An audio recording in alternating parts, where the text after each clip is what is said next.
Good afternoon, everyone. Thank you for joining us. Today is our first Facebook Live Tech Encounters with Ramona. I am super excited about this new adventure. I love technology. I am a finance, accounting professional, but tech has always been fascinating to me. So I'm hoping to share with you during our Facebook Lives trends about technology, how to advise on how to use technology to grow your business, and have our leaders in the industry share their experiences and their advice with our audience. So thank you for joining us. And today we have Marcelo Rodriguez with us. I am so happy to have you here. Thank you very much for having me. That he accepted to be our first guest. And Marcelo is the head of digital transformation at inQmatic, and he knows so much about everything marketing related, technology, and I can't wait to hear from him what he has to share with us on how to transform our businesses from a digital perspective. Welcome, Marcelo. Thank you very much, Ramona. Thank you for having us here, and let's start. Thank you.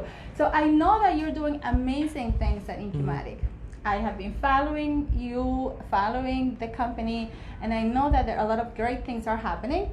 I'd like to hear a little bit about you and a little bit about inQmatic and the great things that you're doing there. Excellent. Well, I arrived here on 2002, came from Ecuador. My background is market technology. Yes. I'm a programmer by trade. I used to handle the big banks and the transformation there. And then I came here and I had to learn so much because it's a new world completely. And I started focusing on marketing. But specifically, I work with the Hispanic market.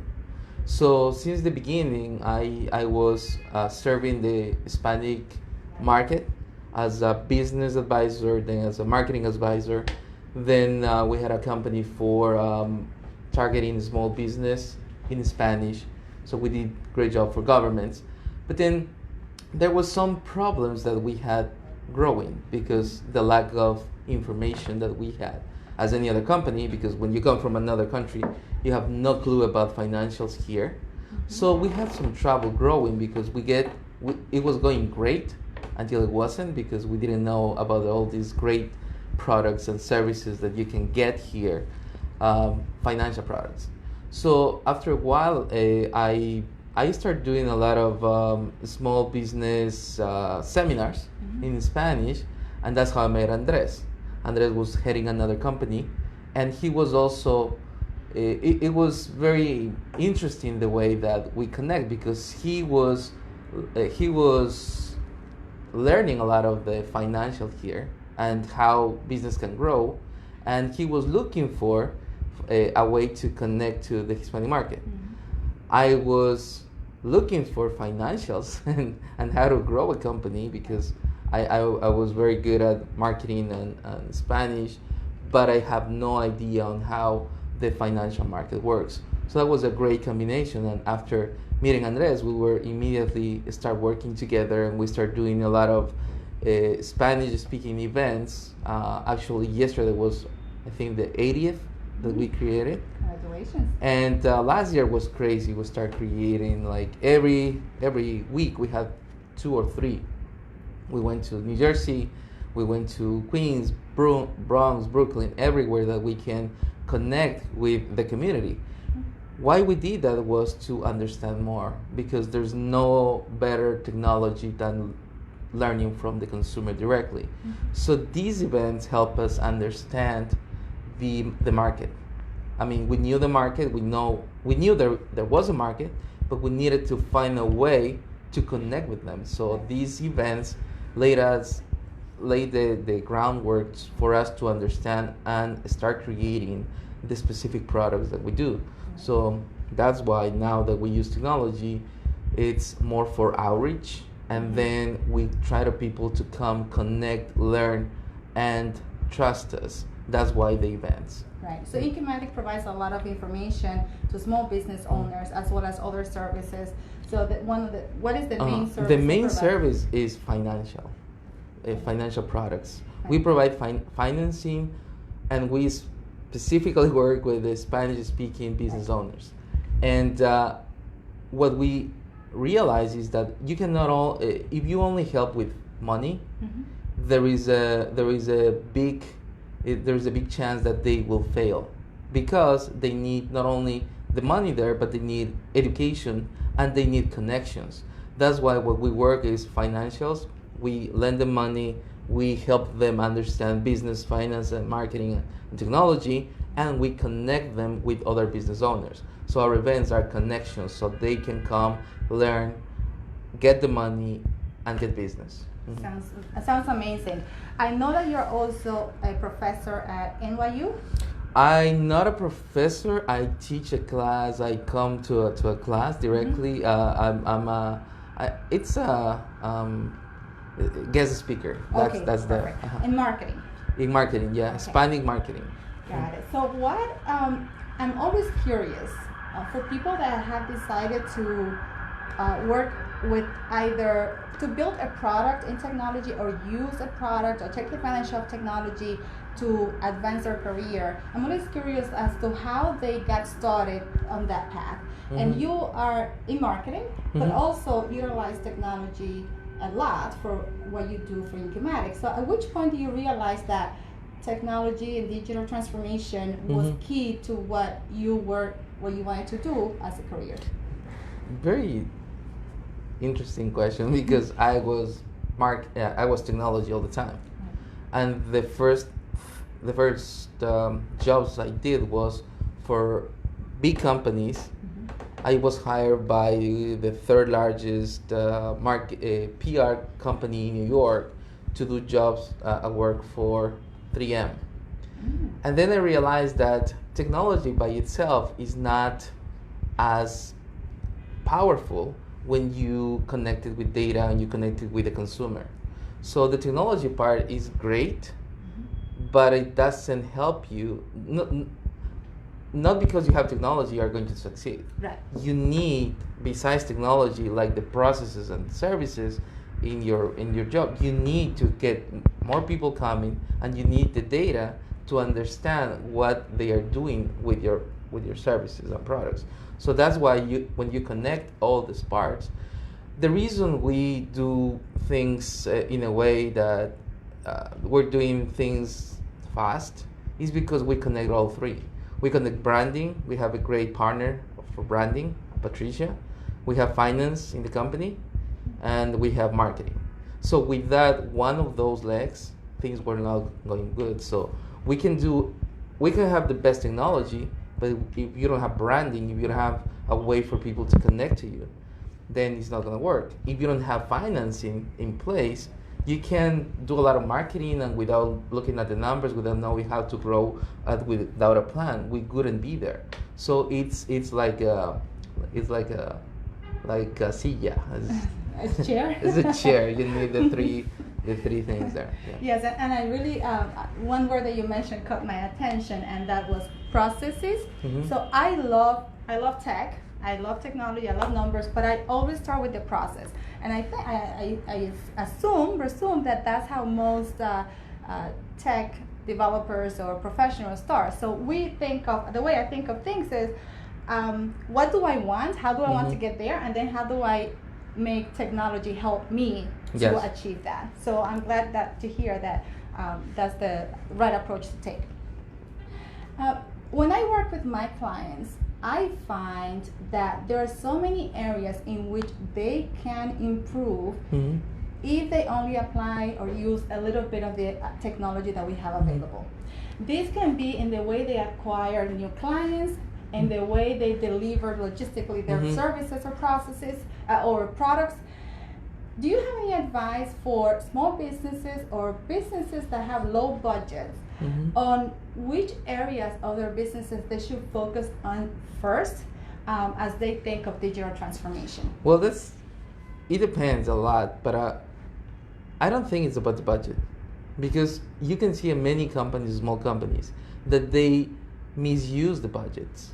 They don't put it where it has to be. One specific example: we were yesterday talking at a small workshop we did in Queens, and we're talking about Queens, like the heart of Spanish, right? Where I asked them before, how many of you speak Spanish? Everybody speaks Spanish. I asked them, who has friends that speak in Spanish? Everybody has it. In what language do you search? And they all search in Spanish. So you could say, perfect. So when you're a business, that could be the first thing that comes out to your mind. Why don't you market in Spanish, right? So we did we did an exercise, and we said, okay, perfect. How many of you have your business in the map and are promoting yourselves in Spanish? I'm not. 0. Exactly. So we found zapatos in all Queens. We didn't find one store that had shoes. Do you think it's possible? No, right? There are so many shoes, but they are not promoting themselves in Spanish. So there are little things that are not costly. Do you know how much that it costs to be on the map? 0. You only have to promote. You have to say, Google, hey Google, here I am. These are my services. These are my products. This is my pictures, my logo, and all that. I'm not saying you're going to get as many clients. I'm saying is that if the first thing to be is on the map. If you're not on the map right now, some people say yesterday, if you're not on the map, you don't exist. Yeah, And it's right now for business is reality. So, and that's not costly. But when you see the Hispanic market, they are not online. I mean, they are not. Look in your map right now and search for anything in Spanish, and you're gonna see a small number of stores, because everybody's competing in English, which is crazy, because people are not coming here and saying, hey, I'm gonna learn English and then I'm gonna buy things, right? They are not. They just come and search. Right. So those are the things that when you start looking into what's happening, it's not about budget. It's about what to do. Is okay. The first thing we need to change in our companies is not technology, is users.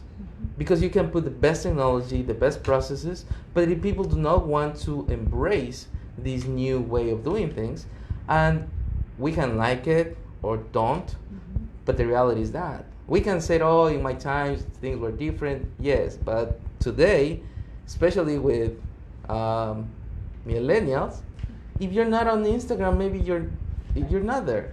If you're not on Facebook, maybe you're not there. And maybe you can fight all you want and say, no, but my users are old and they don't use internet. You know what? The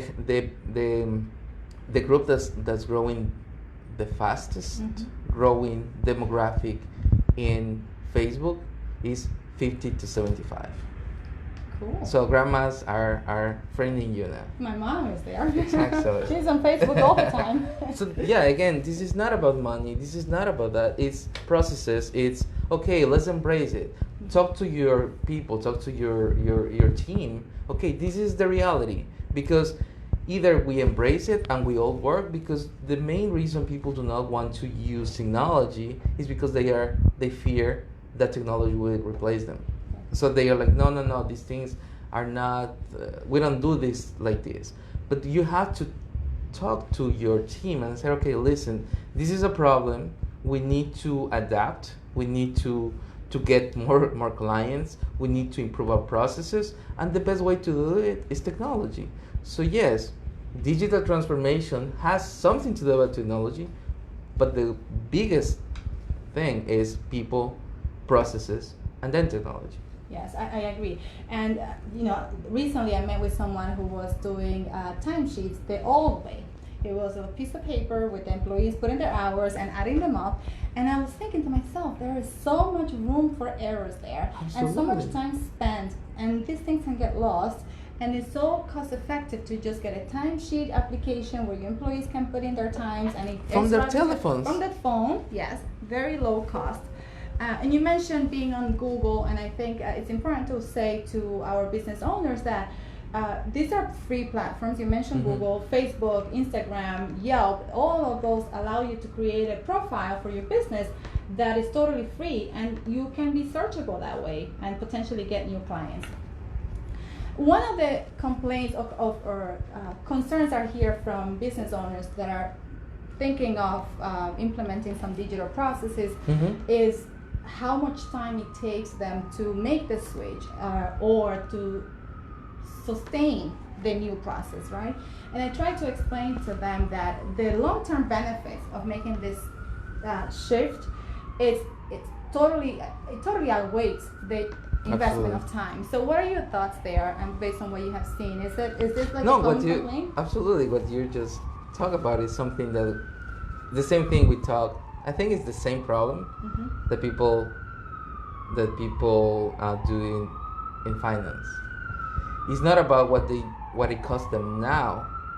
It's what it's gonna cost them not to do it. Right. What I mean by that is, for example, you have a great opportunity now to increase your sales to 50% in next year, but then you say, oh, but the interest is too high now. Okay, let's say it's 15, 20%, right? But then you're talking about, if you don't do that, you're losing 50% of your sales for 10 years. So the longer you wait, it's not about how much it's going to cost you now, it's how much it's going to cost you if you don't do it. The cost of not doing it is higher than of doing it now. And the faster you do, you're gaining time, experience. At the end, you have to do it. It's not something that you might do it, because competitors are going to do it. Either you do it or your competitor is going to come and just take all your checks. Yes. And now you touch on the other love of my life, capital and finances. So since you brought that up, I think so that... it was my fault. Yes, that's your fault. So what Marcelo is talking about is sometimes we don't have the lines of credit, so we don't want to take a loan for our businesses because we are afraid of how much it's going to cost us. But it's a good it's a good practice to have a plan B for funding, or have at least idealize a plan for how are you going to get funding for your business. Because if you do get a big contract that you need to fund up front, a lot of times clients, some of my clients say no because they don't have the resources in-house to support the new contract or the new project. And if you have financing available to you, you don't have to turn away prospective clients if that is the reason you're doing it, capital, which is a lot of times the reason why. So we can have another whole conversation. That's for another. Yes, for another day, and how we incorporate tech in that world too. It's because it goes hand by hand, and again, if you think about the benefits that will bring your company to do it now, and also, this is very interesting in the Hispanic market. Companies are not ready to get the big loans immediately. But people want to say, always they say, no, I'm good now. I don't need capital. But when they need it, nobody's gonna give it to them. Right. It's like you want to graduate without going through all the classes. Right. Because nobody's gonna give you all the capital you need when you need it if they don't know how good are you managing your debt as you keep growing. Nobody's gonna give you 100,000, 500,000 if you have never had a 10,000 line of credit or 20,000, because they don't know how well you manage debt. So when companies get to the point that they need capital, they want to get more equipment, or they want to buy the building or something, then they realize and say, oh, so I had to do all these. So when they are good, that's the best time that you can get capital. I'm not saying get a debt. I'm saying manage your debt. Start getting your credit history, your company credit history. So by the time you need it and you need big capital, it's gonna be there. Yes. I love this concept of market segmentation, or client, like your target market, like segmenting them by some different categories. So I know you do this at inQmatic. Yes. At a very high level, but for our audience, what are some ways we can do that when we don't have high technology? Well, the thing is that you don't need high tech because you have Facebook and Google. With those technologies, you have the ability to get people based on different criteria. Facebook knows a lot about you more than anybody, I think, because he knows. I mean, or it knows. It's a she, no. Okay. Yeah, It knows. It knows. Facebook, are you a she? They know. They know. They know what books you like, what music you like, what are your preferences in terms of ideology, politics, food. Imagine all the criteria that they have. Right. So, like yesterday, they were asking me like how, because a lot of the people arrived to the event because of some ad they saw on the internet. Yeah. And they said, oh, it was like meant to be for me. And I said, yes, that was meant to be for you. And they were like, but why? And I said, okay, what's the zip code here? And they said 11372. Perfect. So that was my target, 11372. So this is the location. Then what do I want? Who do I want to be there? I want to be small business, Spanish speaking small business, and in different industries. What I didn't want to be, I didn't want people who were like 13 to 30. Why? Because based on our data, most of the people in our data, I'm not saying it's everywhere, it's from our market, most of the people who are serious about starting a business or growing a business are 33 plus. So do I want the other one? Maybe, but if I have a limited budget, I'm gonna put my money on the ones who are interested, who speak Spanish, who are business owners, and are on this zip code. And the keywords and the way that I'm gonna try to connect to them are based on what they are saying. If they are talking about marketing, I will talk about marketing. If we talk about mercadeo, I will say mercadeo. It's not about what I think. It's about what they want to know, what they want to learn. So you have the audiences insights in Facebook. Same thing. You can go to Facebook right now and say, okay, I want to get this ad in front of the people who just get engaged. Who would want to be that? For example, somebody that has a bakery, somebody that has jewelry. So who are the best? Who are the most? Who are the users that are gonna be most likely to buy, if they are just got engaged? And if I'm event planner, I want to know whoever is getting engaged this week. I want to tell them here are my services. I've done this and that, right? If I'm a bakery, I'm gonna say, hey, look at these bakeries and come to my place, have a coffee with me. You can get the best bakery. I mean, pastelito. Pastelitos. So that's Facebook, right? Now, the difference between Facebook and Google is intention. Google is more sales intent. Facebook is more, oh wow, I found something that I like. So then the idea is to try to understand, do you want people to start learning about you? Then use Facebook. You want to sell directly? Use Google, because on Google, you know what you want. You want a restaurant right now. For example, if right now we want to eat Colombian food, we could type Colombian food. We're ready to buy because we're hungry and we are ready, right? So that's more intention to buy. So for things that you want people to buy right away, then you could use Google. If you want people to learn about your products and services, for example, for the bakeries part, it's not that people are going to buy directly, but they want to know about you. They want to see how good you are with the bakeries, so those are the different intentions. But with Google, it's the same tool. You can get all the people in a specific zip code who are searching for a specific keyword and provide them with your information. So with those two tools, you don't have to pay until you put the ad in front of the user. Then that's why it's not about budget. Right. Very good. I have learned so much today. The first thing is that I have to advertise in Spanish if I want to attract my community as customers, and I am fascinated by the whole, the segmented market and targeting your market, which I haven't tried, many times, but I know that it's something that is very trending now. So I think we're coming to the end of our presentation. Thank you for having me. Thank you for being here. I really appreciate it. Anytime. I look forward to having you here again in the future, and we'll talk about. I mean, this can be a conversation of a whole day, right? Is there anything that you would like to add before we leave? Any final advice to the audience? Well, just we're in a time that information is in your telephone, so keep connecting with companies, with FiBrick. I was in Spanish mode. I was saying FiBrick. FiBrick Financials.